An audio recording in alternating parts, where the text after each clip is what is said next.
백주의 기록, 그리고 닥쳐올 전세 2차 대란.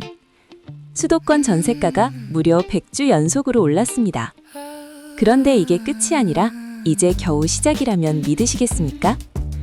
공급은 절벽인데 매물은 잠기고 여기에 정부가 검토 중인 10% 상한제라는 새로운 시한폭탄까지 다가오고 있습니다. 오늘 시사 인사이트 코리아에서는 전세 시장의 구조적 폭등 실태와 임대차법 개편안의 치명적인 함정, 그리고 과천과 여주 사례로 본 지역별 양극화의 실체를 데이터로 정밀 분석해드립니다.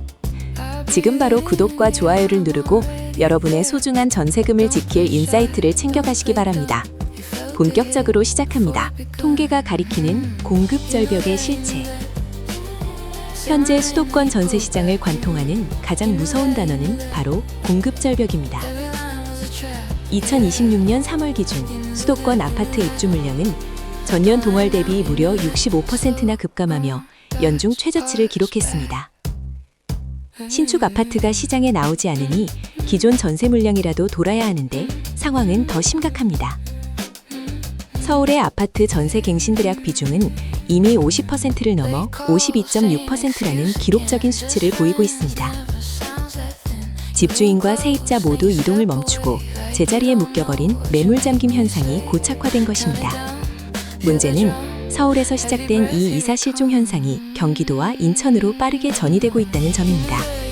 서울에서 전세를 구하지 못한 수요자들이 수도권 외곽으로 밀려나면서 인천과 경기도의 매물 역시 연초 대비 20% 이상 급격히 줄어들고 있습니다. 공급은 끊겼는데 수요는 밀려드는 이 비정상적인 수급 불균형이 수도권 전세가 100주 연속 상승이라는 유례없는 기록을 만들어낸 본질적인 이유입니다. 결국 지금의 전세난은 일시적인 현상이 아니라 구조적인 매물 고갈이 불러온 예고된 재난이라 할 수 있습니다. 임대차 2법 개편안의 역설과 10% 상한제의 함정. 현재 전세 시장의 가장 뜨거운 감자는 이재명 정부가 검토 중인 임대차 2법 개편안, 그 중에서도 10% 전월세 상한제 도입론이입니다. 정부와 국토교통부는 기존 5% 상한제가 매물 잠김의 원인이 되었다는 판단하에 이를 10%로 유연화하여 시장의 숨통을 틔우겠다는 실용적인 접근을 보이고 있습니다. 하지만 이러한 정책적 고육지책이 시장에서는 정반대의 괴물을 만들어낼 위험이 큽니다. 과거 5% 상한제가 도입됐을 때 시장은 이를 인상 억제선이 아닌 무조건 받아야 할 인상 기준점으로 받아들였습니다.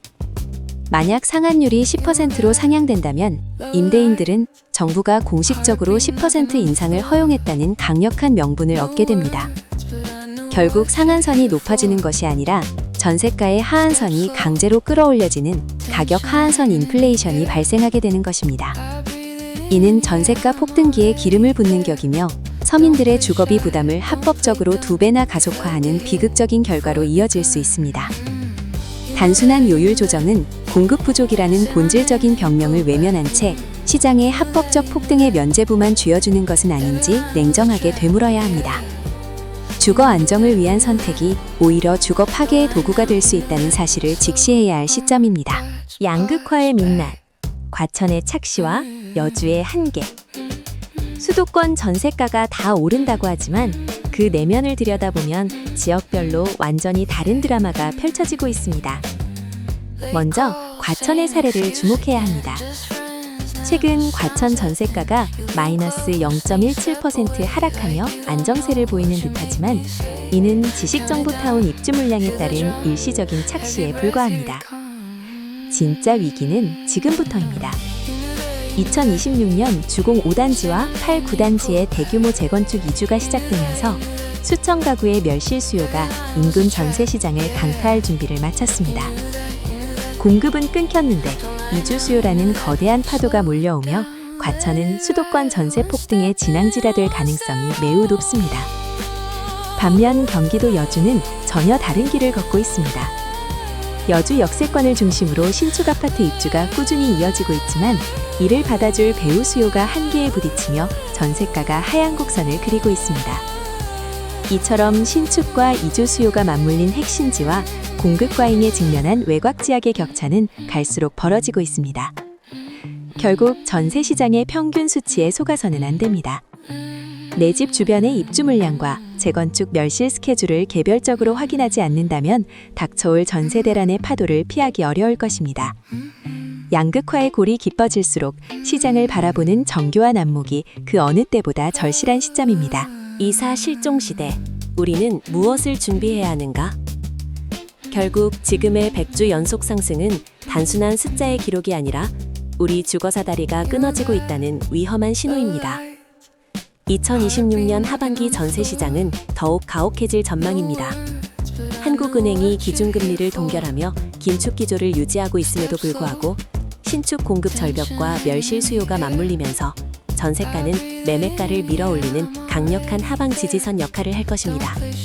특히 전세가율이 70%를 넘어서는 지역을 중심으로 과거의 갭 투자가 다시 고개를 들며 매매가까지 동반 상승시키는 도미노 현상이 나타날 가능성이 매우 높습니다. 이제 시청자 여러분은 단순한 기다림이 아닌 전략적 선택을 해야 합니다. 신규 계약을 앞두고 있다면 과천처럼 이주 수요가 몰리는 지역은 피하고 여주처럼 공급 물량이 남아있는 대체지를 선점하는 유연함이 필요합니다.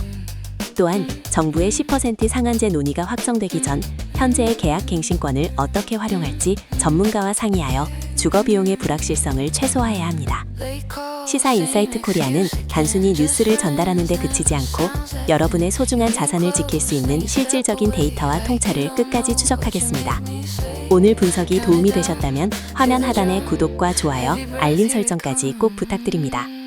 여러분이 살고 계신 지역의 전세 현황이나 궁금한 점을 댓글로 남겨주시면 다음 분석에 적극 반영하겠습니다. 여러분의 댓글 하나가 더 날카로운 인사이트를 만드는 힘이 됩니다. 지금까지 시사 인사이트 코리아였습니다. 시청해주셔서 감사합니다.